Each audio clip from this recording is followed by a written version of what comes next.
Hello everyone, this is Rupali. I welcome you all from the core of my heart in my channel Ascension 7 Insights to Complete Twin Flame Journey.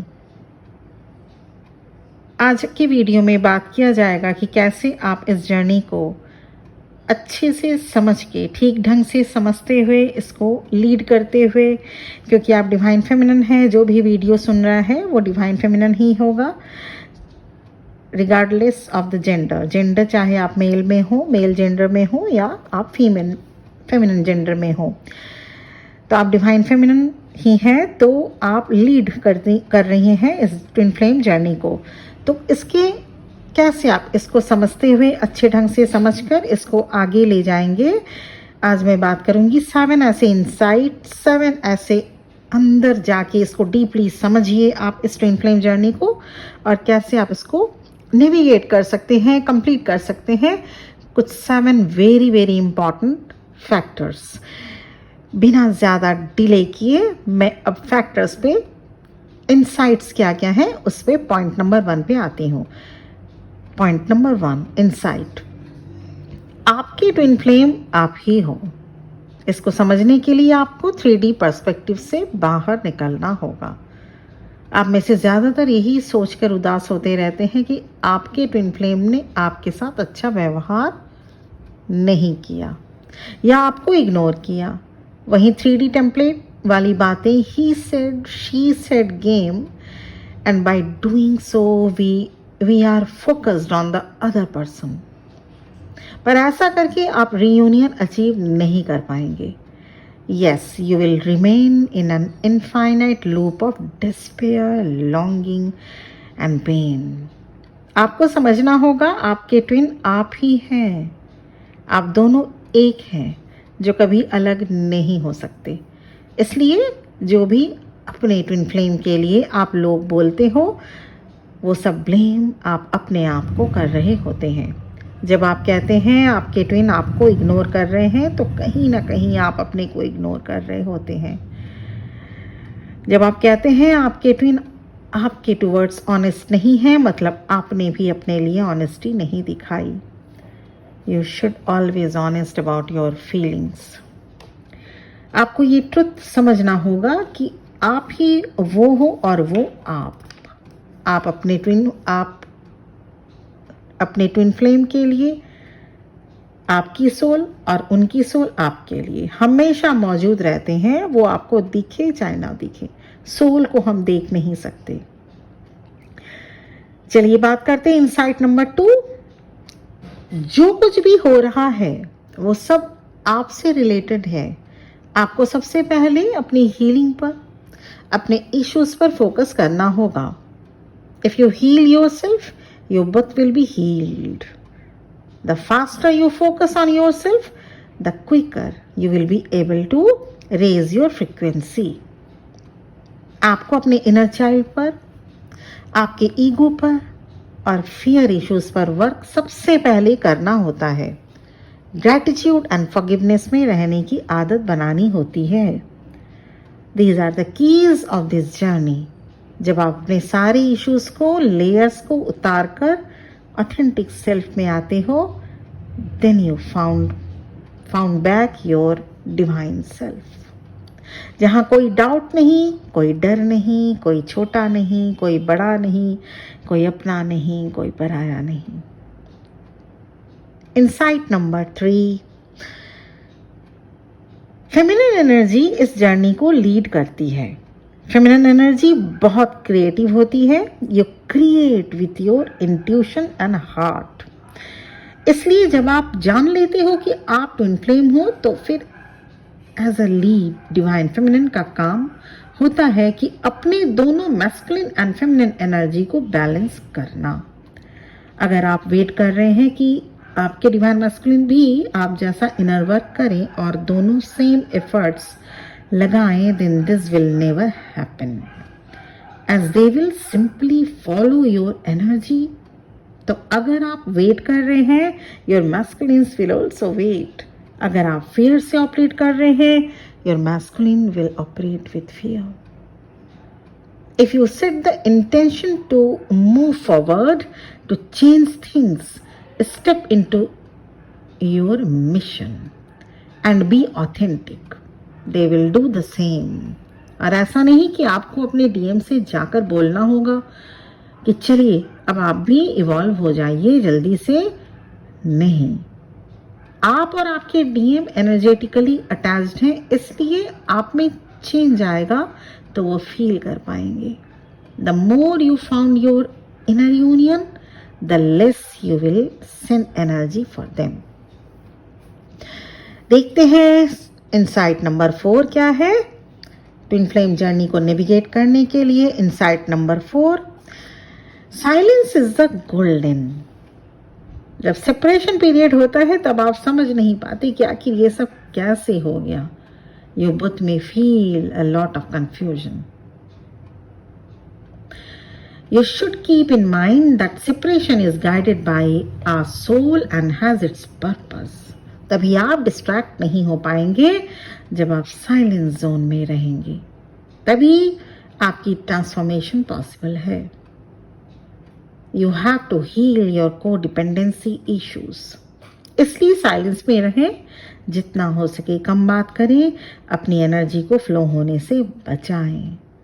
Recognize the gift of silence for your ultimate good and use this time to focus on your own work. न कि chess करके सारी energy waste करते रहें।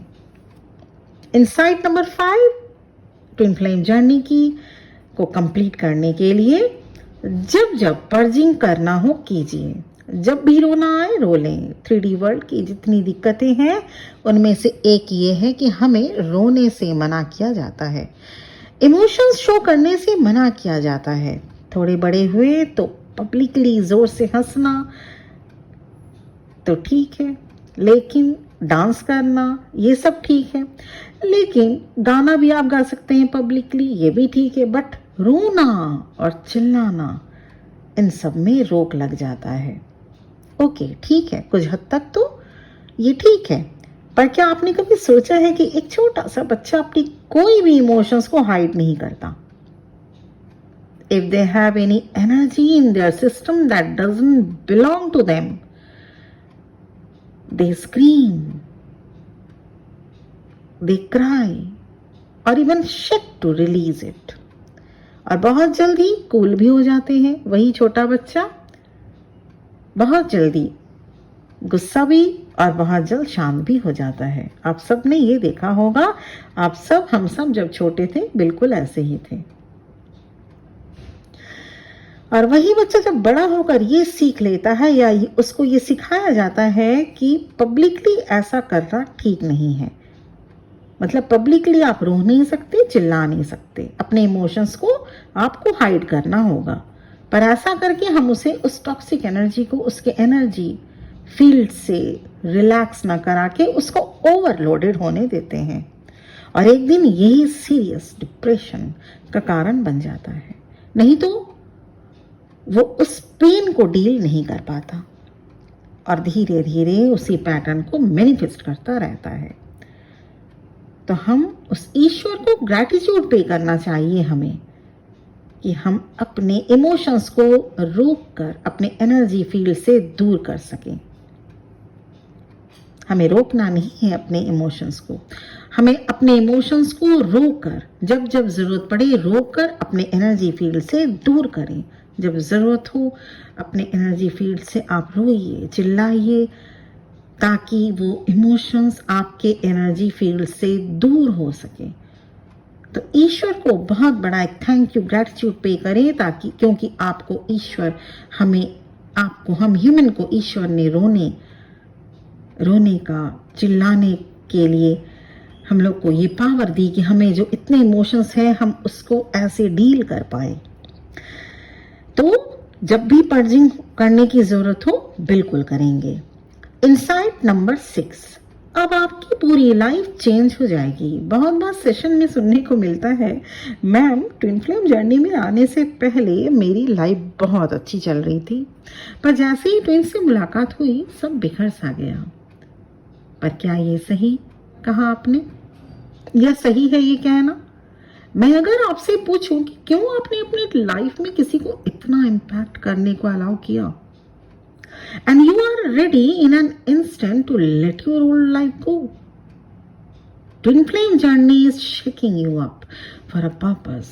ये आपको आपके authentic self में आने को फोर्स करती है, ये आपको रेडी करती है उस पर्पस के लिए जो आप सोल कांटेक्ट करते वक्त फिक्स किए थे।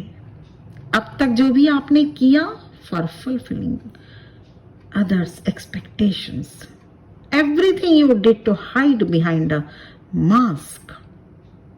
बहुत ट्विन फ्लेम्स इस सिचुएशन को अपने एंगल से डील करने की कोशिश करने में लगे रहते हैं, फिर से वही 3D वर्ल्ड की टेम्पलेट में जीने को। You need to go with the flow.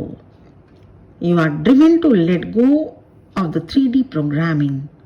जितना आप इसे रेजिस्ट करेंगे ये उतना ही हार्ड होता जाएगा। You need to complete free from the matrix and have awakened to the real reality. Insight number 7. Twin flame reunion तभी पॉसिबल है जब आप हाई फ्रीक्वेंसी लेवल तक आ जाते हैं। जैसे ही आप कंप्लीट सेल्फ लव में आ जाते हैं, you let go all inauthentic behavior pattern like fears, traumas, etc. जब आप प्योर डिवाइन लव बन जाते हैं, जब आप असेंड हो जाते हैं, when you are happy and whole and within, जब आप डुअलिटी से डिटैच होकर वननेस में आ जाते हैं, जब आप उस छोटे से बच्चे जैसे रोते हैं, जो आप एक छोटा सा बच्चा, जैसे अभी थोड़ी देर पहले मैंने एग्जाम्पल दिया, उस जैसे आप जब रोते हैं, जब उस जैसे आप चिल्लाते हैं, ठीक उसी तरह जैसे आप बड़े आराम से हंसते हैं, डांस करते हैं या गाना गाते हैं। You complete surrendered, you trust the universe, you have let go to all expectations. उस स्टेट में रहना सीख लेते हैं। इन सारी स्टेट्स में, ये जो सारी स्टेट है, ये सभी स्टेट जो अभी ऊपर बताया गया है, इस स्टेट में आप रहना सीख लेते हैं और इस स्टेट में रहने लगते हैं, और तब आपके ट्विन फ्लेम रियूनियन के लिए रेडी होते हैं। न कि आप अगर अपने एंगल से इस जर्नी को हैंडल करना चाहेंगे तो इसमें आप दिक्कत होगी, हैंडल आप कर नहीं पाएंगे और आप इसी एक सिचुएशन में आप स्टक रह जाएंगे। इसलिए ये थे 7 insights, how to navigate this journey, how to complete this twin flame journey. ये 7 इनसाइट्स पे आप वर्क कीजिए। अगर आप वर्क कर रहे हैं, देखिए कौन कौन से चीज में नहीं कर रहे हैं। अगर आप नहीं कर रहे हैं तो स्टार्ट वर्किंग ऑन देम, और अगर आप वर्क कर रहे हैं, अगर आपको लग रहा है 7 इनसाइट्स पे, 7 पॉइंट्स पे आप तो वर्क कर रहे हैं, तो आप वर्क करते रहिए। Because you can't set the limit, you can't set that the time frame that this and this day your reunion will happen. इसलिए अगर ऐसे स्टेट में आ गए हैं तो आप उसी स्टेट में अपने आप को बने रहने दें। Allow you to be in this state only, तब जाकर आपकी रियूनियन पॉसिबल होगी। तो ये थे 7 स्टेट्स। मुझे उम्मीद है कि मैं आपको थोड़ा गाइड कर पाई हूँ। Thank you very much my soul brothers and soul sisters for listening to me. इसी तरह से बहुत बहुत ब्लेसिंग्स के साथ आप सब खुश रहें। इसी ब्लेसिंग्स के साथ मैं आज का वीडियो यहीं पे एंड करना चाहती हूँ। ओम नमः शिवाय।